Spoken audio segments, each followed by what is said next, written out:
Hello, my name is Martyr, and this is Let's Play Q Shroud of the Morrigan. Is it Q or Q? We'll go with Q because it sounds cooler. Anyways, Q is a top-down action adventure game, guys. If you're looking for a comparison, it's kind of like Bastion, and I say that as a very, very loose comparison. It released March 2014, and it was published and developed by Bitsmith Games. You can go ahead and get Q right now on Steam for $4.99. Now, playing Q, I had a conflict of expectations. What do I mean by that? Well, like I said earlier, many went into this game expecting Bastion-like gameplay or action, and I'm here to tell you, put those expectations down, put them in a drawer, lock it, and forget it, because this isn't like Bastion. That doesn't say there isn't qualities there. You do have this hacking and rolling aspect to the combat, but that's about it. That's where the comparisons end. Where this game does shine, though, is in its art and its atmosphere. So let's get into it, shall we? I've been playing the game for about an hour, 15 minutes or so now. I crashed down into this valley with this really cool looking eagle thing, and we're trying to make our way through this valley. It was called foggy and stuff. Let's talk about what we're looking at here first, though. If you hit this little red button on the side screen, it kind of brings you to, like, I guess you could say almost like an inventory screen almost. That gives you access to the language and the volume and the sound effects. And you're going to want to use this SFX slider, trust me, because the game kind of makes this annoying sound when you're in combat every time you hit an enemy. It also shows you some of the equipment. You have like this glove, which allows you to telekinetically manipulate objects around the area. And it also has kind of like a click and point feel to it. You'll see that in a little bit here. We have our sword, of course. We have this kind of range attack, which kind of stuns enemies, and that's basically all it does. It also allows us to interact with certain objects that are farther away. The circle red thingy here basically is kind of like a regen point. We ran into those and it heals us. I don't really know what other purpose this serves other than just that. And on the top right here, the strange blue looking thing are kind of like logs that we've been finding explaining this former party's journey through these lands and basically how they pretty much all died. Right here with this thing right here with the circle, I have no idea what this is, to be honest with you. I think it might be just a sign of my progress. I'm not 100% sure. On the top left, you have my health, and beside that, you have kind of like a stamina bar that shows you how many times you can roll, basically. You can roll 3 times in a row. Basically, the game, control-wise, is very simplistic. You can play the game with the controller, but I could not get it to work to save my life. I don't have an Xbox 360 controller, but I do have like this program that kind of finagles it to work, but I couldn't get it to work. So you might have better luck than I did for sure. But like I said, what I love about this game is its art, is its atmosphere. It really is gorgeous to look at. As you can see, just everything looks really, really neat, and the way it's all painted. Like I said, it kind of gives me almost a click and point adventure style feel, especially with kind of these crazy characters that you run into, like this one right here. So you managed to emancipate yourself from that hungry elf. I probably wouldn't have warned you about him, but I was distracted by all my waffling. Might have underestimated you. I've not seen many escape his pot. Where you're going into that cave, it's very dark, you know. Land, water, and air, the wolf will glow when brought together. And the game does have also puzzle elements there. Obviously, she's trying to give us a hint. Or, well, I don't know if it's a she. It could be a he. It's trying to give us a hint of how to enter this cave because the mouth cave is currently closed. So what do we... Let's see if I... Okay. Those are those annoying sound effects I was talking to you guys about. Every time you hit something, it's going to try to... It makes this weird bleep noise. I have no idea why, but I turned those down pretty much immediately when I got those sound effects. I was like, good lord, they're annoying. So we obviously have to bring these different artifacts together. Like I said, you kind of use this glove, the telekinetic glove, to manipulate objects and drag them around the screen, bringing kind of like this, again, click and point style feel to everything and the way that you do it all. So we got air, we got land, now we need water. Well, where would we get water? Well, we're going to need to use our little stun baton thing. And to that, you just simply press the space button, and basically that's how we get that. So let's go ahead and, does it go there? Where you go? Do you go? Okay, let's see. Usually they click into place. Okay, so you go here and you go there. Haha. Maybe you go here and you go there. Ah ha ha! There we go. So yeah, you see, it kind of does have that puzzle element to the game. It does have different aspects and different ways to accomplish things. There's also this really cool scene where you do get this bird and you have to avoid these storm clouds, and I really dug it because it looked really pretty, and you kind of have to glide your bird through these storm clouds without getting hit too often. Eventually you do crash though, because it's just part of the storyline. So again, this is what I was talking to you guys about, just this gorgeous atmosphere that they've created in this game. You can just see all these different kinds of colors and these different kinds of textures. Oh dear God, those things just explode on you. I don't really know how to kill them. Okay, do I just run towards it and then run away? Alright. It didn't hurt me, I don't think. So yeah, basically the story is very simplistic. Your town's generator, for lack of a better term, is dying, and you need to go... I don't know why they sent a child. Apparently that was the only choice. Is to send the child out to find a new replacement generator, I guess you could say, part. It's actually a generator part. And then, well, wacky adventure ensues. Right here in front of us, we have one of those logs here I was talking to you about that kind of explains the story as you progress through the game. Journal day 13, that traitor's curse, she made me do it, attempting to abscond and imperil my mission. Well, look at you now, both of you. You did this, not me. I may be weak from the hunger, but when my hand clasped around that rock, my anger quelled the hole in my stomach. I've never felt so strong. I wonder, though, that look that now adorns your faces, was it fear or of guilt? Dakr. I'm guessing the guy basically lost his shit and killed the rest of his adventuring party. Let's see if we can show you a little bit of the action here. Like I said, the game does look really neat, and this guy's going to try to explode on me. Oh, those guys are annoying. The game doesn't really have a map, so you kind of just have to kind of figure your way out by just kind of just walking around, and oh my God. Why won't you stop exploding on me? I want to find something to kill, please. And the action system, while it is in the game, it does kind of feel strange. It almost, I don't want to say feels thrown in, but it's a very strange action system, to say the least. I'm getting my ass kicked, though. So I better find some health here soon, hopefully. Oh, there's one. It doesn't matter. You can blow up on me all you want, buddy. Alright. This is one of those circles I was talking about that just completely heals your character for 100% health, so that's nice. We don't have to worry about dying anymore. But like I said, the action system kind of just feels very, I don't know, it feels very thrown in. It's there, and you can battle creatures, but you'll have to see what I mean, where it just feels somewhat detached from the rest of the game. Well, you'll see, though. Let's continue moving on forward. Here we go. This is what I was talking to you guys about. Now, you can use your stun baton thing to kind of attack and defeat enemies, but there's really no way to block a shot also. You kind of just hit enemies, and they hit you, and you can kind of hopefully roll away and then strike them a couple times, stun them, and then come back. But other than that, there's pretty much not much else more to the combat system than what you just saw. You can stun enemies, you can roll away, you can hit them, and that's basically it. You do get stronger shots per combination. Basically, the more shots you lay into somebody, the more damage you do over into the next shot, and so on and so forth, basically till the killing blow. And then you could bounce onto the next enemy and try to do more damage there. It's okay. It's not a bad combat system, but eventually it just feels kind of tedious, I guess you could say.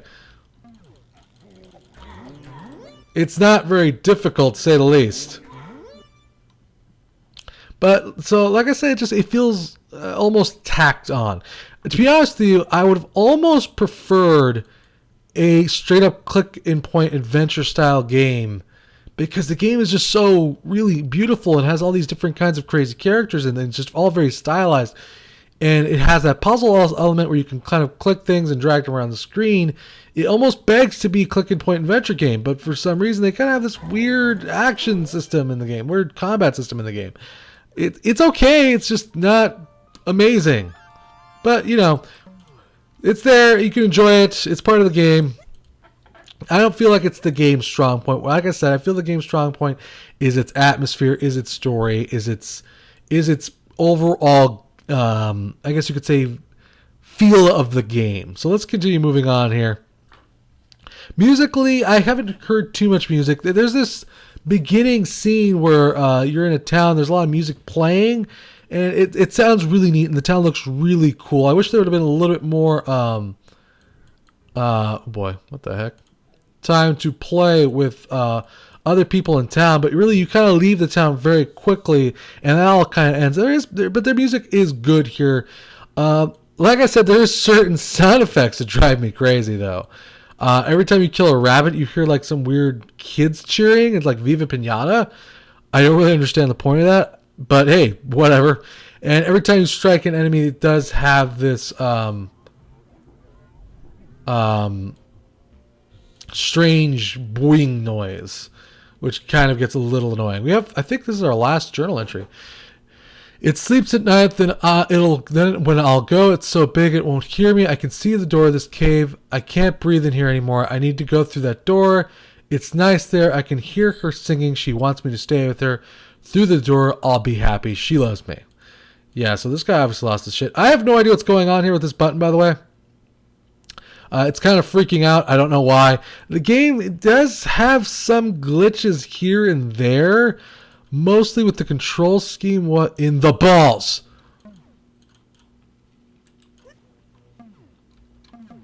Go away. Oh, you know what I'm supposed to do? I know what I'm supposed to do. Splat. You're dead.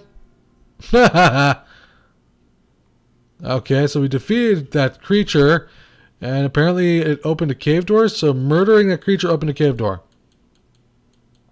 The game does have language support. Apparently you can play the game completely in Irish or Celtic, whatever it's called, and it does have that little aspect to it. It's one of the underlying features of the game, because this was made by an Irish developer, which is pretty neat, I have to say. I think that's kind of neat. More cool looking art. I have no idea what's going on. And also, the game does leave you with a little bit, like I said, of wonderment. You're kind of thrown out into the wilderness and left to figure things out for yourself as you play the game. And I really enjoy that aspect to it. Well, shit. I'm guessing that's a boss. And he does not look happy. Can we talk about this giant dude? Do I just run? Yeah, I think I just run. Run, man, run! There's an avalanche chasing me. There's an avalanche chasing me, guys. Well, if I just keep running, will I just live? I mean, do I have to kill him? Or do I just run? I don't really know. I'm gonna just keep running, I'm guessing. He is faster than me, though. So maybe if we just ignore him and just keep running here at the edge of the screen, we'll live. Yeah, there's really nothing to hit. And we can't really stun him. Ow! So yeah, let's just keep running towards the edge of the screen here. And hopefully we'll survive. I'm guessing this is some sort of a boss chase scene. I could be wrong, though. I have no idea if I'm doing the right thing. Yeah, the game doesn't really... I will say the game doesn't have a lot of hand-holding. It kind of throws you out there and leaves you to figure things out for yourself. I guess we did the right thing because we managed to avoid the enemy here. Where are we going? Okay, I guess we head backwards here and the boss is going to reappear or something. Oh, he's back and he's pissed.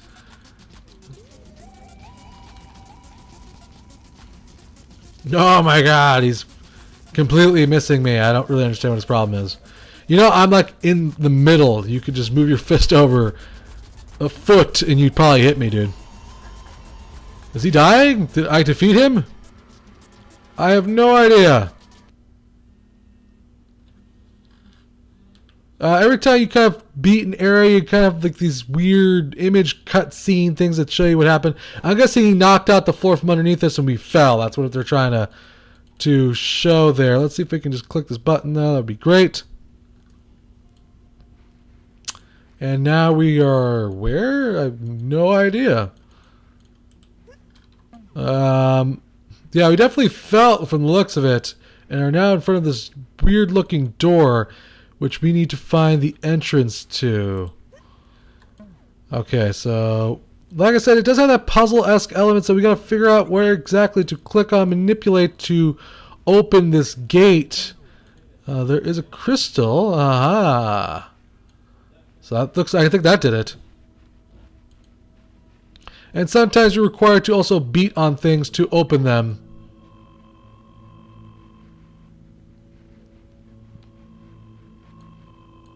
Am I gonna explode?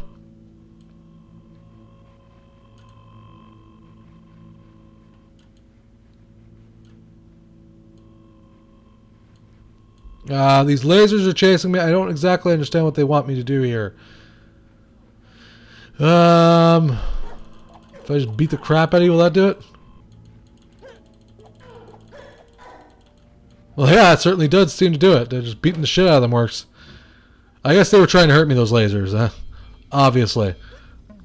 Okay, I thought that was an enemy. You actually made it here, but the third block, how? You should have leave now. I know what you think, but you don't. You have no idea what this place is, what it was. I have no time to explain, but ignore me at your peril. And apparently, that was the guy that stole kind of our generator piece. I'm guessing we're kind of heading near the end of the game. The game actually, I think, only has about 3 hours worth of gameplay in total. If you kind of can figure out the puzzles very quickly and move about the game at a decent, brisk pace. So let's go on here. Let's find out what's going on. I'm probably going to end this soon because I don't want to spoil anything for you guys. Oh crap, there's a boss. Alright, we'll defeat the boss and then we'll... Ow! Die, you son of a bitch! I cannot stand that sound effect, man. I don't know why. If I just beat the crap out of him with a full health bar, will I defeat him? Yep! I just wailed on him and he died. Like I said, the action system's there for you to play with. It just feels like it's second guessed, though. I don't know. It feels like there could have been more to it in the end. I'm going to go ahead and show you the combat arena here. There's 4 arenas for you to unlock through the game. I don't exactly understand why some of the textures are freaking out there. I apologize for that. That's just... There's still some bugs to work out. And you, like I said, this kind of shows off more of the action-y part of the game. You can play this, fight to your heart's content. It does have like a leaderboard attached to it. And you can fight and fight and fight, get the highest score you can, and eventually you'll just die. It's there. It's pretty fun. It's not bad. But you have that entire aspect to it. There's different arenas, probably with different enemies if I had to guess, for you to face and different challenges. Right here you're facing these crazy bird-looking dudes. So you have that entire aspect to the game, guys. I'm going to go back to the main menu here. Cool has things going for it. It has a lot of things going for it, but it still has some bugs to work out. I feel this game may have had a bit of an identity crisis. The gorgeous art and atmosphere, for me, begs for a click and point style gameplay, but instead you get this combat system that feels like it needs a lot more to flesh it out. Once you get into the rhythm of the game, though, you're willing to put in time with the game, you will enjoy this game. That being said, I'm not sure Q is for everyone. It's not everyone's cup of tea. You should find out for yourself, though. My opinion means very little. I don't know how to make a game, so my hat's off to the developer. I'm just lucky that I get to play awesome indie games like these. So, big thanks to the developer for a chance to review this game. Thank you for watching. Remember to subscribe, like, and share for future IndieView videos. I hope you enjoyed this video, and we will see you next time. This has been Let's Play Q, Shroud of the Morrigan.